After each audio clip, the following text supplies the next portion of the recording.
श्री स्वामी समर्थ। स्वागत आहे तुम्हा सगळ्यांचं माझ्या यूट्यूब चॅनलवरती। आजचा दिवस तुम्हा सर्वांना खूप छान सुखाचा आणि आनंदाचा जाऊ देत हीच मी स्वामींच्या चरणी प्रार्थना करते आणि आजच्या व्हिडिओला सुरुवात करते। पण त्या अगोदर तुम्ही माझ्या चॅनलवरती जर नवीन असाल तर चॅनलला सबस्क्राइब नक्की करा। त्याचबरोबर कमेंटमध्ये श्री स्वामी समर्थ लिहायला अजिबात विसरू नका। आहे भाद्रपद महिन्यातला शिवप्रदोष आणि पितृपक्षातला उद्या शेवटचा गुरुवार। तर पितृपक्ष हा जो आहे तर तो संपत आलेला आहे आणि अवघे 3 ते 4 दिवस आपल्या हातामध्ये शिल्लक आहेत। आणि हा शिवप्रदोष जो आहे तर तो पितृपक्षामध्येच आलेला आहे, त्यामुळे अतिशय महत्त्वाचा हा शिवप्रदोष आहे।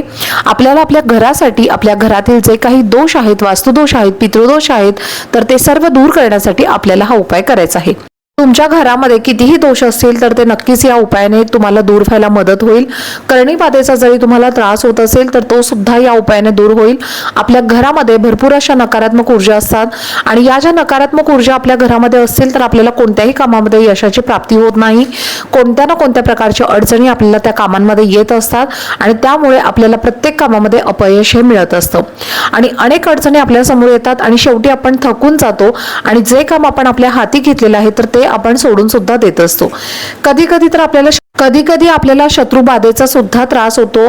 तर शत्रू कसे असतात तर आपल्या अवतीभोवतीचे लोक असतात तर ते आपल्याबद्दल कधीही चांगलं बोलत नाहीत। कुठेही गेले तरी ते आपल्याबद्दल काही ना काही सतत वाईट बोलत असतात। आपले जे मित्र असतात किंवा अगदी आपल्या जवळचे लोक सुद्धा असतात किंवा नात्यातले लोक असतात तर ते सुद्धा, त्याचबरोबर जे काही शेजारचे लोक असतात तर ते सुद्धा आपल्यासमोर खूप छान बोलतात, गोड बोलतात आणि बाहेर जाऊन आपल्याबद्दलच ते वाईट बोलत असतात। याचाच आपल्याला त्रास हा होत असतो।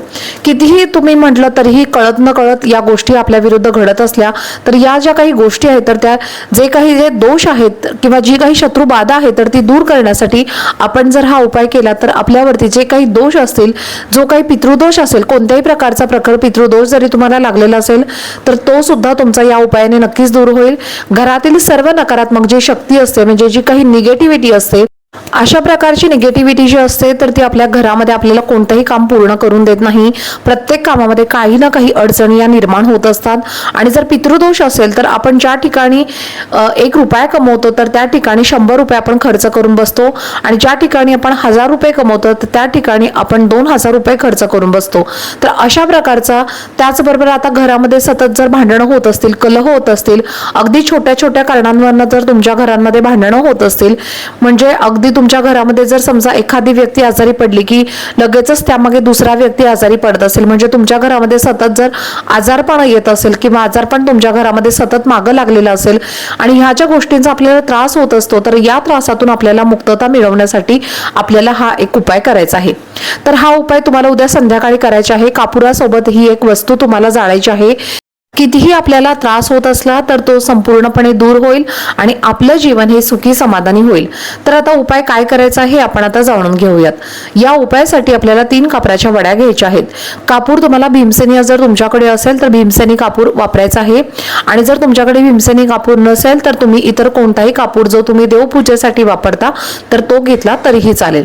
आता त्यानंतर तुम्हाला एक तेजपत्ता लागणार आहे। तेजपत्ता सर्वांच्याच घरामध्ये असतो तर हा तेजपत्ता तुम्हाला घ्यायचा आहे।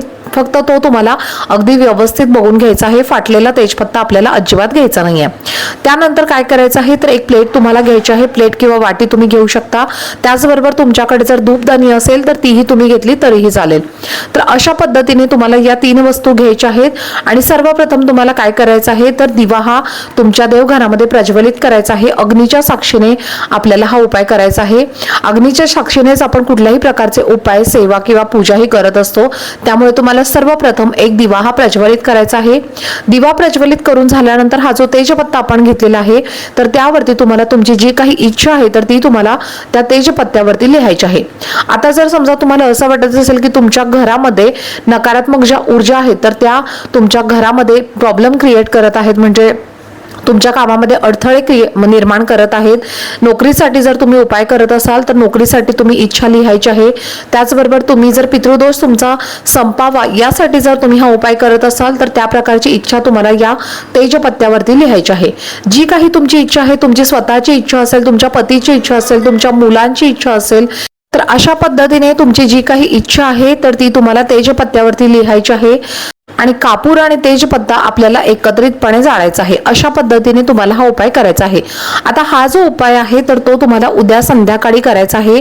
संध्याकाळी 6:30 नंतरचा जो कालावधी असतो तर या 6:30 नंतरचा म्हणजे 6:30 नंतरचा जो कालावधी असतो तर त्यामध्ये माता लक्ष्मी आपल्या घरामध्ये आगमन करत असते. त्यामुळे या कालावधीमध्येच तुम्हाला हा उपाय करायचा आहे.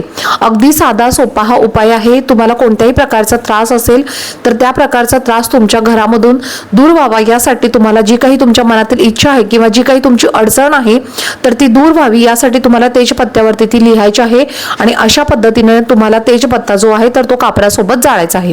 तर हा उपाय तुम्ही नक्की आवर्जून करून बघा. तुमचे जे काही संकट आहे, दुःख आहे, ज्या काही तुमच्या अडचणी आहेत, जे काही तुमचं दारिद्र्य आहे तर ते दूर होण्यासाठी नक्कीच तुम्हाला मदत होईल. तर चला, झालेली सेवा ही मी स्वामी महाराजांच्या चरणी अर्पण करते. आजचा व्हिडिओ जर तुम्हाला आवडला असेल तर व्हिडिओला जास्तीत जास्त लाईक, शेअर आणि चॅनलला सबस्क्राईब नक्की करा. भेटूयात पुढच्या व्हिडिओमध्ये. तोपर्यंत सर्वांना श्री स्वामी समर्थ.